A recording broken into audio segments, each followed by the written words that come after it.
Trovare casa a Venezia e anche a Mestre ormai è un'impresa e sentirsi in sicurezza quando si esce di casa, quindi la casa e la sicurezza sono le due priorità. Assieme ad attivisti, volontari e agli altri candidati della lista civica Terra e Acqua alle comunali di Venezia, Marco Gasparinetti è impegnato in una campagna elettorale porta a porta, un incontro diretto con i cittadini che per esempio in Laguna si è svolto spesso anche con l'uso della barca. È una campagna che non ha bisogno di sedi perché le nostre sedi sono i campi, le calli, le strade di Mestre e le piazze. Noi non apriamo sedi effimere per poi chiudere il giorno dopo le elezioni, non prendiamo in giro gli elettori. Noi per i cittadini e le cittadine ci siamo 12 mesi all'anno e da 12 anni ormai.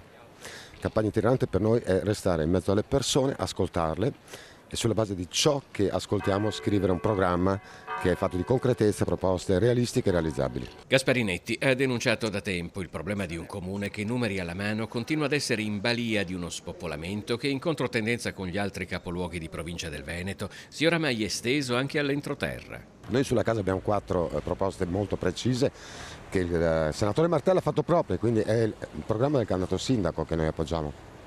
Esenzioni IMU per chi affitta ai residenti, fondo di garanzia per i proprietari, una immediata restituzione alla città degli alloggi vuoti che vanno restaurati e assegnati e a quel punto possiamo anche parlare di limiti alle locazioni turistiche perché non possiamo continuare ad assistere a questa espansione incontrollata e esagerata alle locazioni turistiche. Già presente alle scorse elezioni amministrative e con alle spalle 5 anni di opposizione all'amministrazione Brugnaro, Terra e Acqua fa parte della coalizione che sostiene la candidatura a sindaco di Andrea Martella. Quali saranno i prossimi appuntamenti della campagna itinerante? Tutti i quartieri di Mestre e Marghera, i parchi cittadini, Bissuola, San Giuliano, L'Acquerini e ovviamente Piraghetto.